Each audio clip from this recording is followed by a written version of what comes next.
Welcome to Controls Explorer. If you are new to the PLC, this video will quickly walk you through how to write PLC codes. And what we have today with us, ROCKWELL RSLogix 5000 software suitable for control logics and compact logics, etc. So let's begin here. We got a sample code for plant number 16 right here with a control logics processor. We have task written here. We have I/O modules, probably hundreds of them, and different types of PLC coding, PLC task right over here.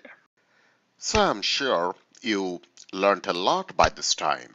You learned about the I/O modules, you learned about different types of project tasks, like how do you write the PLC codes and in segment wise. Is that true?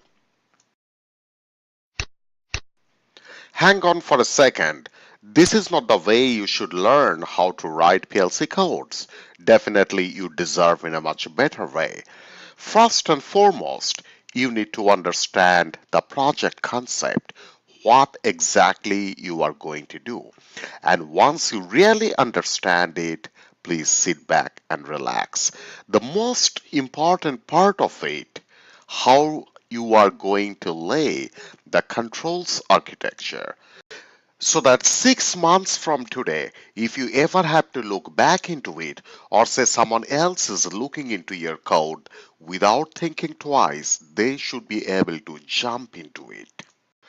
What I mean to the exact segment or the portion where the code is written. Now, what do you mean by a controls architecture layout? Let's take an example. It's like a big library building. As you are walking into a library building, what do you see? Maybe librarian, maybe bookshelves, and there could be hundreds and thousands of books. Let's take a quick walk into a library, but don't get overwhelmed looking into thousands of books. Just pick up any one book. The book got a name. The book got its own contents. And if you go to the respective page of any specific content, there is a story regarding it. And we follow a very similar analogy when you write PLC code. So let's take a one more fresh look into the sample PLC code once again. This is like a main library building, and over here you have the list of your books, different names of the books, and you open up any book, you see the contents. Another book down here and the contents. Now let's open up any content page and see what we find there. So this is the story written under that content. Story means we are talking about the PLC code, the actual sequence or events. Now let's build a project right from scratch. We got a very simple project right over here, a motor control. We have a green push button, we have a red push button, and an indicating lamp all connected to the PLC to control the motor. Also, the motor is protected by a motor circuit breaker or an overload relay whose NO contact connected to the PLC, and somewhere in the line we have an E-stop also connected to the PLC. And once we say an E-stop is connected to a regular PLC, what it means, we are complying to safety category level 1. It's not category 3 or 4 because it's a regular standard PLC, not a safety processor. But let's keep it simple for the sake of it and have a look into the schematics next. This is the motor standard power connection, like overload relay or circuit breaker. This is the networking architecture. You may ignore it for now. This is for further details. Now, the next, this is important. This is the PLC input card where you have e-stop, push buttons, overload relay, everything connected. And this is the output, which basically controls the indicating lamp as well as motor output. What I have here is RSLogix 5000. Basically, we are trying to build our own library of PLC code. So Under main program, first we will be inserting our first book. So to begin with, we have to write the name of the book. Say for example, machine line underscore 1. It is as if our first book, the name of the book in the library. But the book is blank as of now. We just created the book. Alright.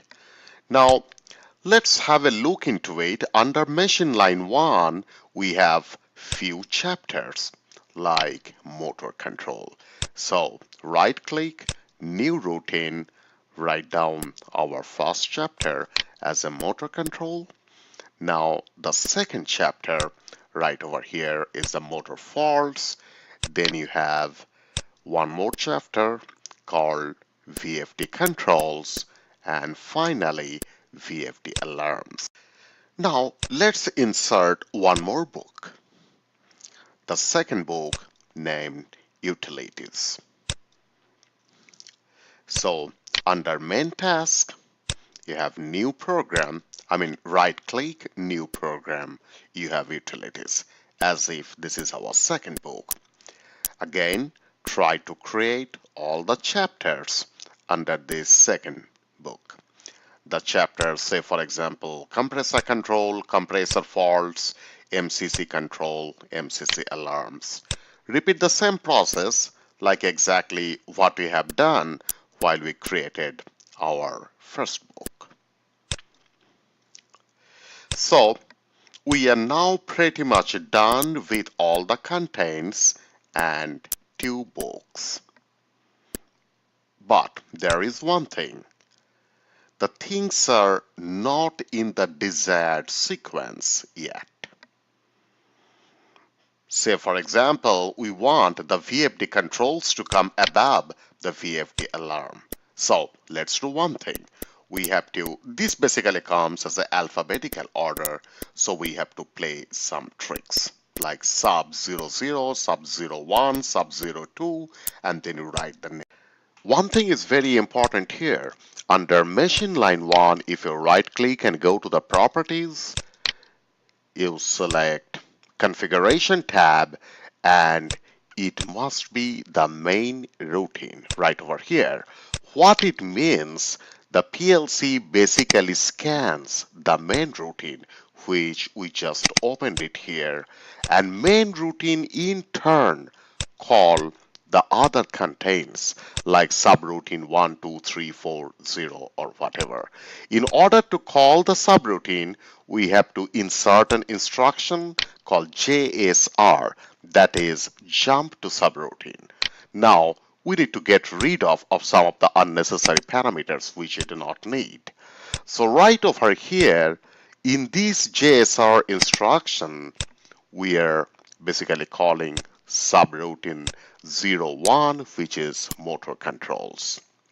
So PLC looks into the main program, and main program in turn calls the rest of the subroutine by an instruction called JSR, or jump to subroutine. So we are copying and pasting the rest of the jump subroutine instruction right over here. So here we are pretty much done with all those JSR subroutine. Now let's start writing the actual PLC code. Say for example, open the motor controls, select a tab called beat, and insert a NO contact. Now type a name of the NO contact, like what it is. Say for example, this is e-stop control. These are basically nothing but we are just creating the tags in the PLC language. Now we type one thing and eventually we have to correlate that with the schematic actual I/O. Right over here, the e-stop feedback is connected to PLC 0 input, and we have to create an alias. Thanks for watching this video. If you'd like to learn more about it, please visit our website controls-explorer.com. See you there. Thanks once again. Bye now.